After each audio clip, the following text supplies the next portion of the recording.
గజం భూమి 13,500 రూపాయలతో 151 గజాల భూమి 20 లక్షలు మాత్రమే. మీ ఇద్దరిలో మీ హస్బెండ్ మీరు ఇద్దరిలో ఎవరు ప్రేమించారు, ఎవరు ప్రేమించాల్సి వచ్చింది? అలాగంతా ఏం లేదండి. ఇద్దరు బాగా అండర్స్టాండ్ చేసుకున్నాము. బాగా 6 years పట్టు బాగా తెలుసు ఇద్దరు. Okay okay. సో ఆయనకి మా ఫ్యామిలీ తెలుసు, ఫ్యామిలీ బ్యాక్గ్రౌండ్ తెలుసు, నా రెస్పాన్సిబిలిటీస్ ఏంటన్నది తెలుసు. ఎందుకంటే ఇద్దరు సిస్టర్స్కి మీకు అంత ఎక్కువ రెస్పాన్సిబిలిటీస్ ఉన్నాయా? అప్పుడు అన్నీ చేసేసాను కదండి. ఇప్పుడు అదే అప్పట్లో సిస్టర్స్ అన్నీ మీరే. మరి లేకపోతే చదువు మానుకొని ఎందుకు రావాలండి? మనం పని చేస్తేనే ఫ్యామిలీ కొంచెం సెటిల్ చేయగలుగుతామన్న ఒక దాని మీదే కదండి. సో వాళ్ళందరికీ సెటిల్ చేసేది అవన్నీ కూడా ఆయనకి తెలుసు. ఆయన ఇంటికి సంబంధించినంత వరకు కూడా నాకు తెలుసు. సో బేసిక్గా ఇద్దరికి అండర్స్టాండింగ్ ఉంది కాబట్టి ఇంకా నీకు ఎవరు దొరకరు, నాకెవరు దొరకరు, రా ఇద్దరు చేసుకుందాం. ఇంకా చెప్పారండి అసలు సూపర్. మీరు అంతే కదండి. సార్ చూడాలి బాగుంటది ఎట్లా చెప్తారు. అంతే కదండి. సూపర్. అసలు ఎక్కడ పరిచయం ఇద్దరికి? అది కామన్ ఫ్రెండ్స్ అండి. కామన్ ఫ్రెండ్స్ తో మేము కూడా కలిసేవాళ్ళం. ఫీల్డ్ సంబంధం లేదు కదా? ఉన్నారండి. ఆయన కొన్ని సీరియల్స్ అయితే చేస్తున్నారు తమిళ్లో. ఆ తర్వాత రైటర్ కూడాను ఒక 2-3 స్క్రిప్ట్స్ అయితే రాస్తున్నారు. ఆ తర్వాత యాడ్ ఫిల్మ్స్ చేస్తున్నారు. కానీ మెయిన్ అయితే అది కాదండి. మా మావయ్య గారిది బిజినెస్ ఉంది, ఎక్స్పోర్ట్స్. మా బావ ఏమో కాలిఫోర్నియాలో ఉంటారండి. మా ఆయన వాళ్ళ అన్నయ్య గారు కాలిఫోర్నియాలో ఉంటారు. ఆయన అయితే అక్కడ యూరోపియన్ కంట్రీస్ చూసుకుంటారు. మా మావయ్య మా ఆయన ఇక్కడ ఇంటర్నేషనల్ ఎక్స్పోర్ట్స్ అండి. అయితే ఆ బండిల్స్ అండి, మెటీరియల్ బండిల్స్, అది కార్గో చేయడం, షిప్మెంట్ చేయడం, అవన్నీ ఇక్కడ సౌత్ ఈస్ట్ ఏషియన్ కంట్రీస్ ఈయన మా మావయ్య గారు చూసుకుంటారు. సో ఇది మెయిన్ చేస్తున్నారు. కానీ ఆయనకి అది ప్యాషన్, మంచి ఒక ఇంట్రెస్ట్ కూడా ఉంది. అండ్ సో కానీ మేమిద్దరం ఎప్పుడు కలిసి పని చేయలేదు. అదే అడగబోతున్నాను. మేమిద్దరం కలిసి పని చేసి అలా కాదండి. జస్ట్ కామన్ ఫ్రెండ్స్తో అలాగా ఒక ఫ్రెండ్గా పరిచయం అంతే.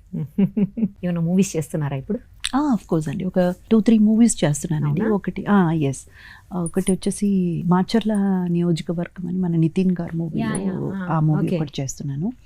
ఆ తర్వాత మన లక్కీ మీడియా బెక్కం వేణుగోపాల్ గారిది ఒక మూవీ, తెలంగాణ బ్యాక్గ్రౌండ్లో కంప్లీట్లీ తెలంగాణ స్పీకింగ్ లేడీ, ఒక పటేలమ్మ అని ఒక క్యారెక్టర్, అది చేస్తున్నాను. మొత్తం తెలంగాణ మాట్లాడతారా? లాంగ్వేజ్ అంతా తెలంగాణ అసలు ఫస్ట్ టైం ఏమో. ఫస్ట్ టైం అండి. సో అదొక మూవీ చేస్తున్నాను. ఆ తర్వాత మళ్ళీ ఒక మన కరుణ కుమార్ గారు డైరెక్టర్ ఉన్నారు కదండి, ఆయన పక్కన పేరుగా ఒక గౌతమ్ అనేసి కొత్త డైరెక్టర్ అనమాట. గౌతమ్ కార్తిక్ అని ఇద్దరు డెబ్యూ డైరెక్టర్స్, వాళ్ళతో పాటు ఒక మూవీ అయితే అది నడుస్తుంది. అలాగే ఇంకా కన్నడ కిషోర్ గారితో ఒక మూవీ యాదగిరి గారు డైరెక్షన్లో, అది ఒక మూవీ చేశాను. అది అయిపోయింది, ఆల్మోస్ట్ అయిపోయి వచ్చింది. రిలీజ్కి కూడా సిద్ధం అవుతుందండి. రిలీజ్కి సిద్ధం అవుతుంది. ఇంకొక 2-3 మూవీస్. ఇవన్నీ తెలుగు? అంతా తెలుగు. తమిళ్లో కూడా ఏమన్నా? తమిళ్లో ఒక మూవీ చేస్తున్నానండి. అది జై అని ఒక హీరో ఉన్నారు అక్కడ తమిళ్లో, అది కూడా డెబ్యూ డైరెక్టరే. సో ఆయనది ఒక మూవీ కలెక్టర్ క్యారెక్టర్ అండి. అదేంటి నిజంగానే అలాంటి ఒక కలెక్టరు ఒక విషయంలో ఇన్వాల్వ్ అవ్వడం వల్ల ఆవిడ మిస్సింగ్ కేసు అండి. ఇప్పటి వరకు ఆవిడ ఉందా, చనిపోయిందా అన్న వివరం అయితే తెలియలేదు రియల్గా. బట్ ఈ మూవీలో ఏంటంటే ఆ క్యారెక్టర్ని ఇన్స్పిరేషన్గా తీసుకుని, బట్ ఈ క్యారెక్టర్ చనిపోతుంది అనమాట, అంటే చంపేస్తారనమాట. అలాంటి ఒక ఇది అనమాట. ఓకే. ఏదైనా డ్రీమ్ రోల్ ఉందా మీకు? చాలా ఉన్నాయండి, ఇంకా చేయాల్సింది చాలా ఉన్నాయి. ఇంతవరకు అయితే పెద్దగా పర్ఫార్మెన్స్ ఓరియంటెడ్గా పెద్దగా ఏం చేయలేదేమో నాకు అనిపిస్తుంది. సో చాలా రోల్స్ ఉన్నాయి, డ్రీమ్ రోల్. తప్పకుండా మీరు అనుకున్న అన్ని చేయాలి త్వరలోనే. మీకు బాగా ఇష్టమైన హీరో ఎవరు? అందరూ ఇష్టమేనండి నాకు. బికాస్ ఒక్కొక్క మూవీ చూసినప్పుడు ఆ క్యారెక్టర్లో లీనమైపోతాం కదండి. ఇంకా అబ్బా ఈయనే గ్రేట్ అని అనుకుంటాం. మళ్ళీ నెక్స్ట్ మూవీ వచ్చి ఆ మూవీ క్యారెక్టర్లో ఆ హీరోని చూసినప్పుడు అబ్బా ఏం చేశారండి అని అనిపిస్తుంది. ఎంత బాగా చెప్తున్నారు అసలు. లేదండి, అదే నిజం. ఎవరిని వీళ్ళు ఇష్టం, వీళ్ళు మాత్రమే నేను చూస్తానన్నంత వర్షిప్ అయితే పట్ల కూడా లేదండి. ఇష్టమైన డైరెక్టర్ పోనీ? అంటే కొంతమంది మూవీస్ మనం ఎక్కడో కనెక్ట్ అయిపోతాం కదండి బాగా. నాకు ఏంటంటే ప్రతి ఫ్రేమ్ బ్యూటిఫుల్ బ్యూటిఫుల్గా చూపించే వాళ్ళంటే నాకు చాలా ఇష్టం అండి. అంటే ఈచ్ అండ్ ఎవ్రీ ఫ్రేమ్ ఒక డ్రాయింగ్ లాగా చూపించే వాళ్ళంటే నాకు చాలా ఇష్టం. సో ఆ విధంగా అయితే సంజయ్ లీలా బన్సాలి. తెలుగులో గుణశేఖర్ గారు, ఆయన మూవీస్ ప్రతి మూవీ చూడండి అలా ఒక ఫ్రేమ్ టు ఫ్రేమ్ మీకు అలా ఒక బొమ్మ రాసేసి గీసేసి పెట్టిన ఒక బొమ్మలాగే ఉంటుంది. చాలా బాగుంటుంది. ఓకే, మీకు బాగా నచ్చిన మూవీ ఏది? నేను వర్క్ చేసింది మీరు దాంట్లో చేసింది కాకుండా రెండు చెప్పండి. నాకు చాలా ఇష్టమైన మూవీ నేను చేసింది సొగసు చూడతరమా అండి. సొగసు చూడతారు, గుణశేఖర్ గారిది, నరేష్ గారు కదండి? నరేష్ గారు, సీనియర్ నరేష్ గారు. అదే.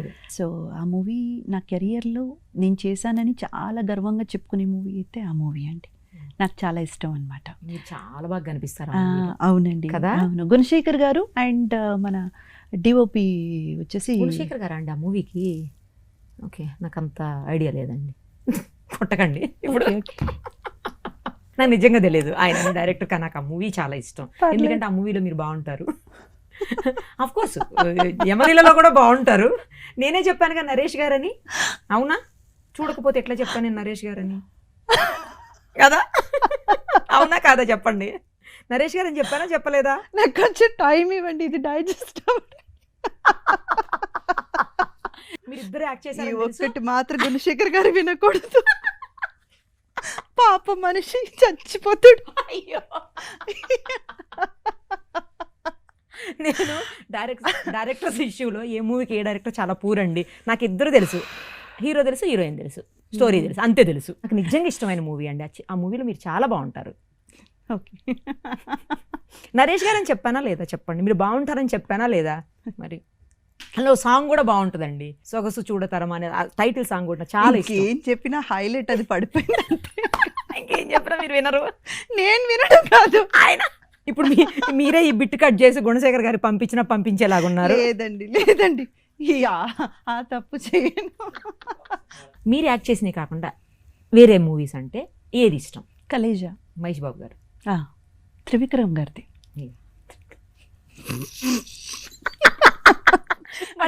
మళ్ళీ మీకు తెలియదేమోనని ముందుగా చెప్పేస్తున్నాను. నాకు అక్కడ మహేష్ బాబు, అనుష్క మాత్రమే వాళ్ళిద్దరే తెలుసు. కానీ నిజంగా మంచి మూవీ అండి, మంచి కామెడీ మూవీ. మహేష్ బాబు గారి డైలాగ్స్ అన్ని పంచులు ఇమ్మీడియట్గా ఒకదాని తర్వాత ఒకటి టప్ టప్ టప్ టప్ అని వేసేస్తారు ఆయన. అంటే ఆ కాన్సెప్ట్ ఒక ఊరికి సంబంధించిన పిల్లల్ని కాపాడే, వాళ్ళని కాపాడే, అది ఓకే. మీరు చెప్పండి మీకు ఎందుకు నచ్చిందో. ఇప్పుడు దేవుడు అనేవాడు ఎక్కడో బయట లేదు, నువ్వే దేవుడు. నువ్వు మంచి అనుకుంటే నువ్వే దేవుడు, మంచి చెయ్యాలనుకుంటే నువ్వే దేవుడు. దేవుడు అనేది ఎక్కడో బయట వెతకాల్సిన అవసరం లేదనేది చాలా లోపల డీప్గా చూస్తే ఫిలాసాఫికల్గా చాలా డెప్త్ ఉన్న మూవీ అండి అది. బయట అట్లా మీరు చెప్పిన ఈ విషయాలు కనబడతాయి కానీ నిజం అది కాదండి. ఆ మూవీలో మనం అర్థం చేసుకోవాల్సింది ఏంటంటే ప్రతి ఒక్కడు శివుడే. అంటే అనుకోసామి జరుగుతుంది అంటారు కదండి, అవి మన కోసం కాదండి, ఎదుట వ్యక్తి కోసం. కానీ అది కంప్లీట్గా అనుకోవాలి, గట్టిగా అనుకోవాలి, చాలా గట్టిగా అనుకోవాలి, తప్పకుండా జరుగుతుంది. అది చాలా విషయాలు ఉన్నాయిలేండి, బట్ బయట చూస్తే అది ఫ్రాక్షన్స్ అట్లాగే కనబడతాయి. అది ఈ మూవీయే కాదండి, త్రివిక్రమ్ గారిది మీరు ఏ మూవీ తీసుకున్నా లోపల ఆధ్యాత్మిక విషయం ఒకటి ఉంటుందండి. అదే మెయిన్ పాయింట్ అయి ఉంటుంది. ఆయన ఎంత డీప్ థాట్ ఉన్న వ్యక్తి అనేది చాలా తక్కువ మందికి అర్థమవుతుందండి. ఆయన one of the best writers కాదండి, one of the best thought provoking director we have today. Trivikram గారి మూవీలో ప్రతి మూవీలో కూడా అండి ఎక్కడో ఒక చిన్న ఆధ్యాత్మికమైన ఒక పాయింట్ ఉంటుంది, ఒక ఫిలాసాఫికల్ థాట్ ఉన్న ఒక పాయింట్ ఉంటుంది, దాని చుట్టే కథ ఉంటుంది. కానీ ఆ కథ చాలా ఎంటర్టైనింగ్గా, చాలా హ్యాపీగా రన్ అవుతూ వెళ్ళిపోతుంది. బట్ నిజం చెప్పాలంటే అండి అది ఎమోషనల్గా చాలా డీప్గా ఏదో ఒక పాయింట్ టచ్ చేస్తూ వెళ్తుంది. మీకు జనరల్గా డెప్త్ ఉన్న మూవీస్ చూడడం ఇష్టమా, కామెడీ మూవీస్ చూడడం ఇష్టమా, యాక్షన్ మూవీస్ చూడడం ఇష్టమా, ఏది ఇష్టం? అదేనండి, డిపెండ్స్ మై మూడ్ అండి. ఇప్పుడు మనం ఇలాగే ఉండం కదండి, కొన్ని సమయాల్లో మనకు డల్గా అనిపిస్తుంది. అలాంటి టైంలో will feel like watching comedy movies. Okay. కొన్ని టైమ్స్ మనం చాలా న్యూట్రల్గా ఉంటాము, ఇటు హ్యాపీ కాదు అటు సాడు కాదు, అని పరబ్రహ్మం అన్నట్టు ఉంటాం మనం. అలాంటి టైంలో ఫిలాసాఫికల్ మూవీస్ చూస్తాం. అది డిపెండ్స్ ద మూడ్ అండి అంతే. ఓకే, మీ పాపకి మీరు చేసిన మూవీస్లో ఏది ఇష్టం? అది పెద్దగా చూసింది లేదండి ఏ మూవీస్. అసలు ఏది చూడలేదు. ఆహా. ఎందుకు? అంటే ఫస్ట్ థింగ్ తెలుగు అర్థం కాదు పాపకి. కొంచెం కొంచెం ఇప్పుడే నేర్పిస్తున్నాను. అంటే నేను మాట్లాడడం మొదలుపెట్టి తను కూడా రిప్లై ఇలా ఇవ్వాలి అని చెప్పడం జరిగింది. ఇప్పుడు ఒక 1 year ఈ మన పాండమిక్ సిచ్యువేషన్లో మనం ఇంట్లో ఉన్నప్పుడు కొంచెం అలా అలవాటు చేశాను. మళ్ళీ మూవీస్ మొత్తం చూసి అర్థం చేసుకునే అంత ఇది తెలీదు అయితే. అండ్ దాని గురించి ఆలోచించలేదు కూడా ఇప్పుడు మీరు అడిగేదాకా. నెక్స్ట్ చూపించండి తప్పకుండా. ష్యూర్ అండి. మమ్మీ మూవీస్ పాప చూడాలి కదా. తనే వచ్చి అడిగినప్పుడు తప్పకుండా. అంటే తనకి ఎన్ని చేశారో తెలుసా అసలు? తెలియదు. అది కూడా తెలియదు. దాని గురించి ఎప్పుడు డిస్కస్ చేసుకోమండి. ఇంట్లో ఉంటే ఇట్స్ కంప్లీట్లీ ప్రైవేట్ లైఫ్ అండి. అంతే. విల్ డిస్కస్ అబౌట్ స్టడీస్ పాపది, లేదా బయట ఎక్కడికి వెళ్దాం అన్నది, లేదా ఆ రోజు ఏవైనా మ్యాటర్స్ కరెంట్ అఫైర్స్ దేని గురించి న్యూస్ ఛానల్స్ పెట్టుకుని అట్లా అలా గడిచిపోతుంది అంతే. న్యూస్ ఛానల్స్ చూస్తారా రెగ్యులర్? ఆఫ్ కోర్స్ అండి, రెగ్యులర్గా అంటే నాకు టైం దొరికిన. అదే వాట్ ఐ మీన్, టైం దొరికినప్పుడు.